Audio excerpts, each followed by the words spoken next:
చేస్తున్న సమయంలో ఉద్యోగుల ఐక్యతను దెబ్బతీయడానికి permanent employees temporary employees start అయింది. టెంపరీ ఎంప్లాయీస్ ఎక్కడ ఐక్యమవుతారో అని చెప్పి వాళ్ళని contract, outsourcing, time scale, part time ఇలా విభజించారు. సో అది దాటిపై ఇప్పుడు పెన్షనర్లను కూడా విభజించడం మొదలు పెట్టారు. 2004 కు ముందు పెన్షనర్లు, 2004 తర్వాత పెన్షనర్లు, ఇప్పుడు పాస్ట్ పెన్షనర్లు, ఫ్యూచర్ పెన్షనర్లు, ప్రజెంట్ పెన్షనర్లు, ఈపీఎఫ్ పెన్షనర్లు, బ్యాంక్ పెన్షనర్లు. అంటే ఒకవైపు ఈ విభజన కొనసాగుతున్న సమయంలో మనం ఈ మహాసభ జరుగుతుంది. అందువల్ల మనం ఎన్ని ఉపన్యాసాలు చెప్పినా ఒకవైపు మన పైన దాడి జరుగుతున్న సమయంలో ఈ మహాసభ జరుగుతుంది. దానికి తోడు సమాజం మొత్తాన్ని కూడా పెన్షనర్ల పైన ప్రయోగించేటువంటి ప్రయత్నం కూడా ప్రభుత్వాలు చేస్తున్నాయి. ఎలా ప్రభుత్వాల ఆర్థిక పరిస్థితి అంగీకరిస్తుంది. ఒకప్పుడు అంటే రిటైర్ కాకముందే కొంతమంది పోయేవాళ్ళు, రిటైర్ అయినాక 5 ఏళ్లలో చాలా మంది పోయేవాళ్ళు. ఇంతకుముందే రాఘవేంద్ర చెప్పారు, పెన్షనర్ల సగటు జీవిత కాలం 70 దాటిపోయింది. అంటే ఉద్యోగంలో చేరడమేమో పెరుగుతోంది, రిటైర్ అయినాక బతకడమేమో ఇంకా పెరుగుతుంది.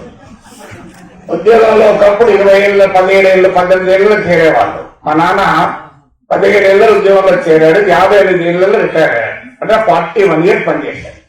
ఇప్పుడేమో 35, 40 ఏళ్లకు ఉద్యోగంలో చేరుతున్నారు, 55 ఏళ్లకు 60 ఏళ్ళు రిటైర్ అవుతున్నారు. తర్వాత అంటే ఉద్యోగం 20 ఏళ్ళు, రిటైర్మెంట్ తర్వాత 30 ఏళ్ళు, మళ్ళీ జీవిత భాగస్వామి ఇంకో 15 ఏళ్ళు. సో ఇది సమాజం ముందు ఒక ప్రశ్న ప్రభుత్వంలో ఉన్న వాళ్ళు వేస్తున్నారు. ఇది ఎలా సాధ్యము? ఒకప్పుడు సాధ్యం కానీ ఇప్పుడు ఎలా సాధ్యమని. అంటే ఒకవైపు ఏమో ప్రభుత్వ విధానపరమైన దాడి, మరోవైపు సమాజాన్ని మనల్ని విడగొట్టేటువంటి ప్రయత్నం. మనం ఎన్ని చెప్పినా సుప్రీంకోర్టు జడ్జిమెంట్ చెప్పిన pension is human right, pension is deferred salary, ఇలాంటివి చాలా మనం కోట్ చేస్తూ ఉంటాం. అందువల్ల ఈ సమయంలో మనం చేయగలిగింది ఏంటి? ఒకటి, మన హక్కుల గురించి పోరాడము, ఐక్యంగా పోరాడము. ఇప్పటిదాకా నాయకులందరూ మాట్లాడారు, మరి ఇంకా మహాసభలో కూడా మాట్లాడతారు. దాంతో పాటు పెన్షనర్లుగా మన బాధ్యత ఏంటంటే, ఇంతకుముందు నరసిరెడ్డి గారు చెప్పారు, మొత్తం సమాజంలో ఉన్న కార్మికులందరి పోరాటాలతో కలవని. అది చాలా పెద్ద పదం. దానికన్నా ముందు మనతో ఈక్వల్ గా ఉన్న, వయస్సులో ఈక్వల్ గా ఉండి, పరిస్థితుల్లో ఈక్వల్ గా లేని వారినన్నా కలుపుకొని పోరాడాలి.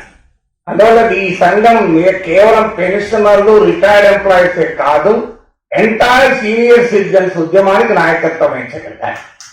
అప్పుడు మన అందరు సపోర్ట్లు ఎందుకు కొడతలేదంటే మాకెందుకు సార్ వాళ్ళ పని, మా పని నేను చూసుకున్నాం సార్.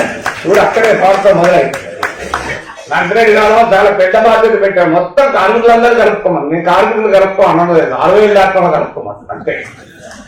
ఎందుకంటే సమాజానికి మనకు కొంత గొప్ప అవకాశం ఉన్న వాళ్ళే సమాజానికి నాయకత్వం వహించకపోతే సమాజం మన సమస్యలపైన ఎందుకు స్పందిస్తుంది అని అనుకున్నాను. మీరు ఒక్కసారి సమాజమే మన సమస్యలకు వ్యతిరేకమయ్యారనుకోండి, సమాజం మనం యాక్సెప్ట్ చేయదు. మనం ఎంత పోరాడినా ప్రభుత్వాలకు చాలా సులభం అవుతుంది మనం ఓడించడం.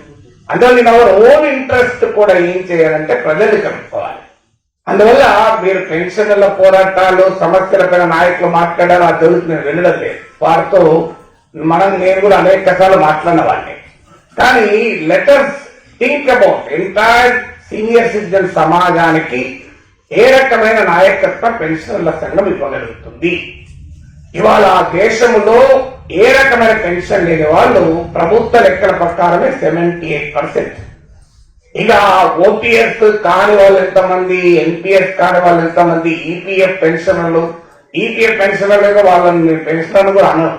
వాళ్ళకి 1000 రూపాయలు వస్తుంది ఏ పెన్షన్, అది ఈవెన్ పెన్షన్ కిందకి రాదు, అదేదో పాకెట్ మనీ కిందకి వస్తుంది. సో అలాంటి పరిస్థితి ఉన్నప్పుడు సమాజాన్ని మనం ఎలా చైతన్యం చేయాలి? అందువల్ల నా అపీల్ ఏంటంటే, ఈ మహాసభ చర్చించి ఎంటైర్ సీనియర్ సిటిజన్ కమ్యూనిటీకి నాయకత్వం వహించే ఒక ఆలోచనను ఎందుకు చేయకూడదు? ఎందుకంటే పెన్షన్ మీద పోరాటం ఎలాగో బ్రహ్మాండంగా చేస్తున్నాం, ఇంకా చేయాలి కూడా. ప్రభుత్వ విధానాలకు వ్యతిరేకంగా ఎందుకు చేయాలో రాఘవేంద్ర గారు చెప్పారు. కానీ ఎంటైర్ సొసైటీకి ఎందుకు నాయకత్వం వహించాలి కూడదు? ఎందుకంటే ఇది ఒక పెద్ద సంఘం అవుతుంది. ఎందుకంటే టోటల్ గా మీకు 20% ఆఫ్ పాపులేషన్ 2000 వికసిత భారత్ అంటున్నారు కదా మోడీ.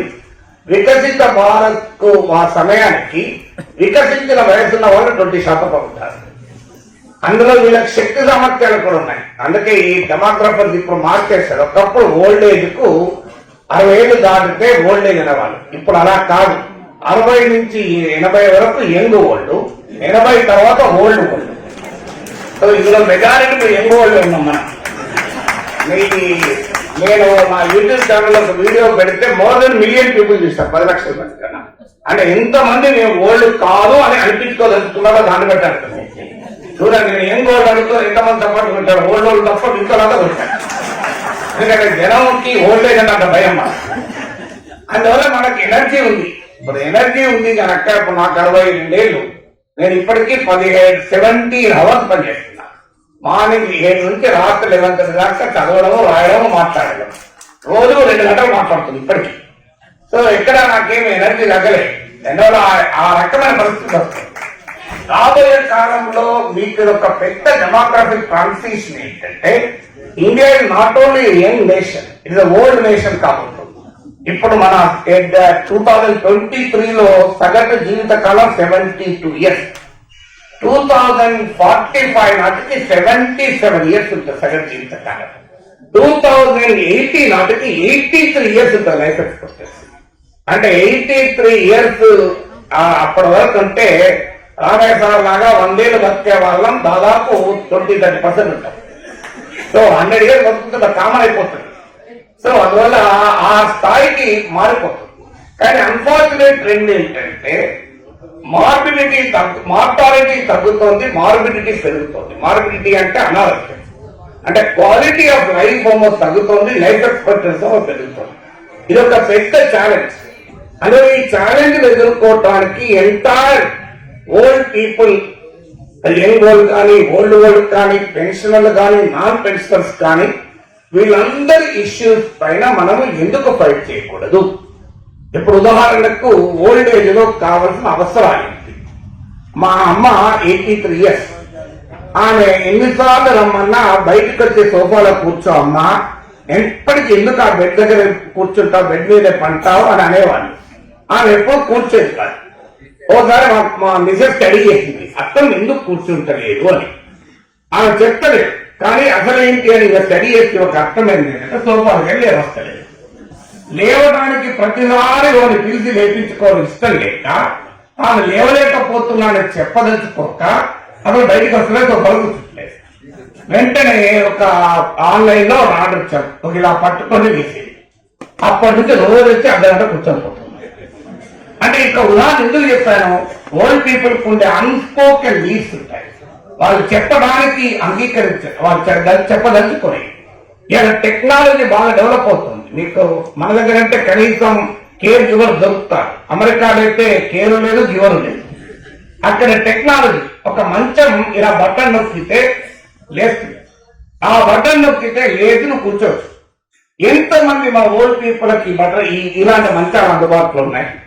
ఒక బటన్ ప్రెస్ చేస్తే ఆ కాట్ వచ్చి సగం మధ్యలోకి వస్తుంది. ఎందుకు మన పెన్షనర్ల సంఘం ఇలాంటి ప్రొడక్ట్స్ పైన మీరు జిఎస్టీ ఉండకూడదు, దాన్ని సబ్సిడైజ్ చేయని ప్రభుత్వంతో కొట్లాడకూడదు? అదే జరిగితే అనేక మంది పేద వృద్ధులకు జీవితాలు మారిపోతాయి. అంటే వాళ్ళు తమంతట తాము లేచి కూర్చోగలుగుతారు. ఈ పని మనం ఎందుకు చేయకూడదు?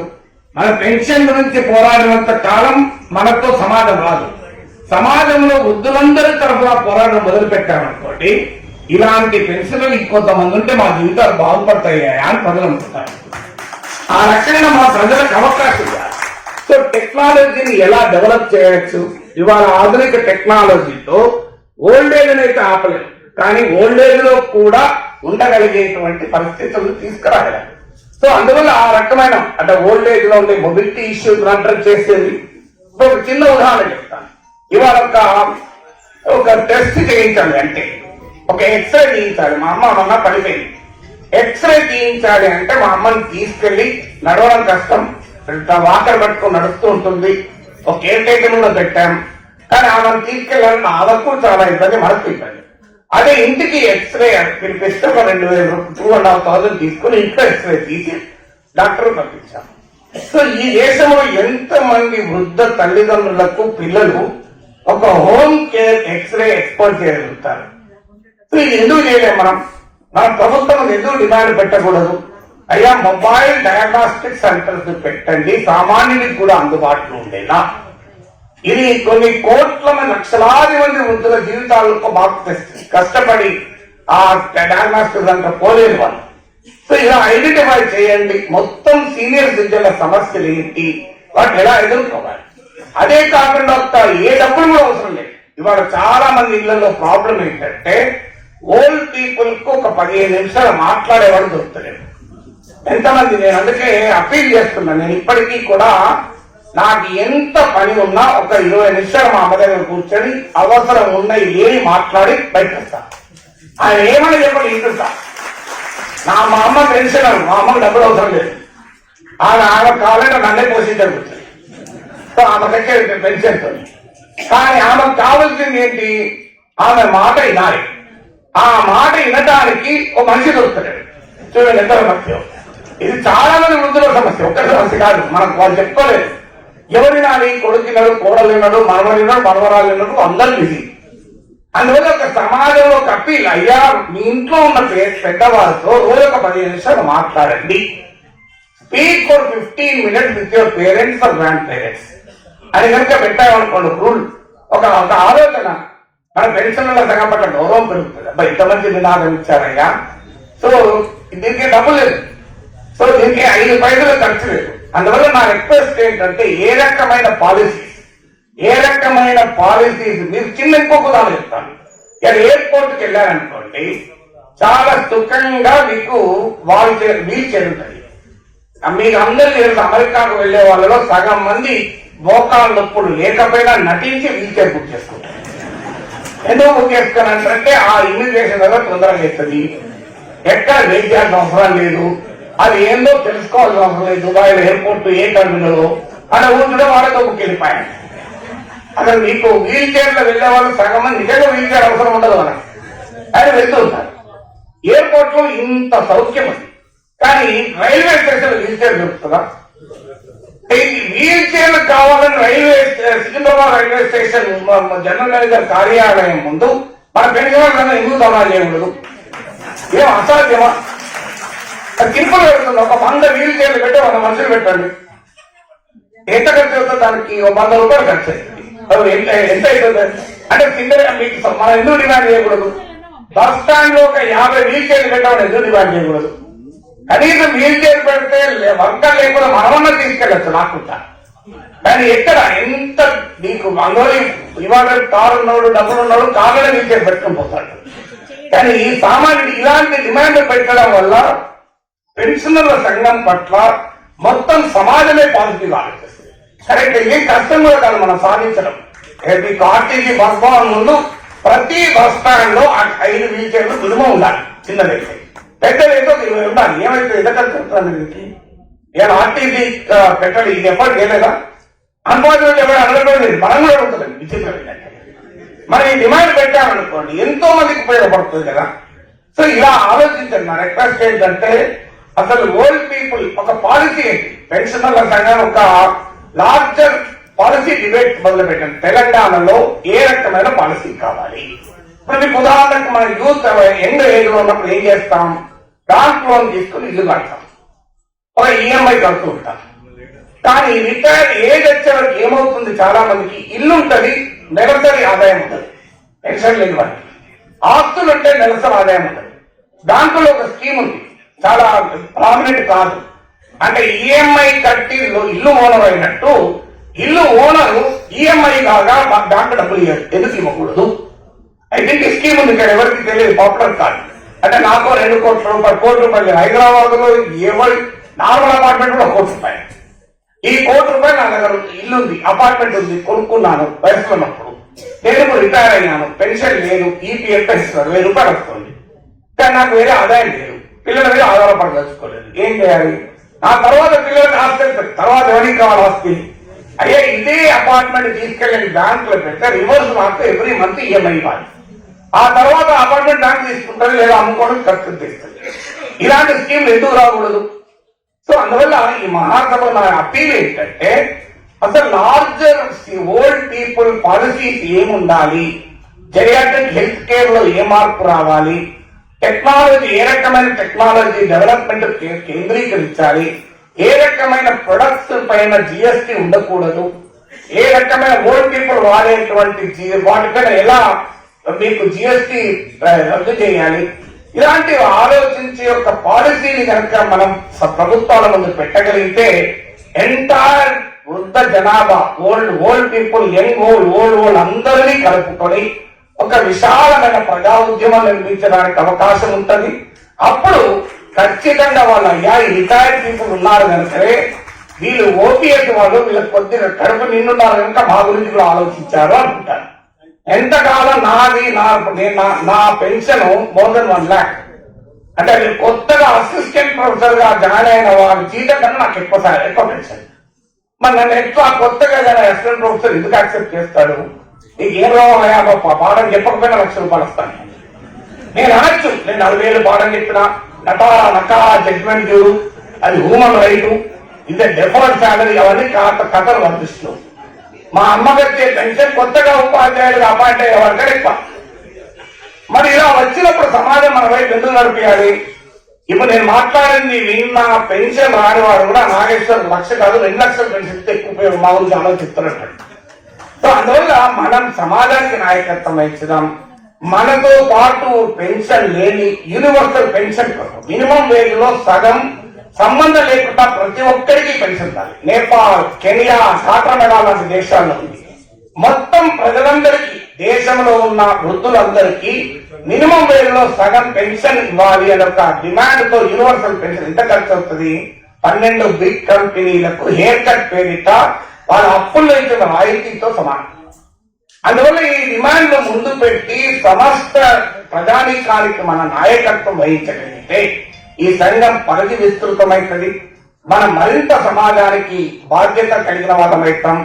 ఆలోచించండి, ఒక తత్వవేత్త అంటాడు, జీవితపు చివరి క్షణములో ఒక్కసారి నీ జీవితాన్ని సింహావలోకనం చేసుకుంటే ప్రతి క్షణము పనుల కొరకే బతికాను అన్న భావన కలిగితే నీవు ధన్యజీవి. ప్రతి క్షణము సాధ్యం కాదు, అదంత సాధ్యం కాదు. కనీసం ప్రతి క్షణము మా పెన్షనర్ల గురించి ఆలోచించాం అనకుండా అసలు పెన్షనే లేని వృద్ధుల గురించి కూడా ఆలోచించాలి అని కనుక భావిస్తే అది మన జీవితం ధన్యమవుతుంది, మన సంఘం బలపడుతుంది, సమాజం మన వెనకాల ఉంటే ఏ ప్రభుత్వాలైనా గద్దదించవచ్చు, తలవంచేలా చేయొచ్చు. అందువల్ల అలా ఆలోచించమని అపీల్ చేస్తూ థ్యాంక్ యూ వెరీ మచ్.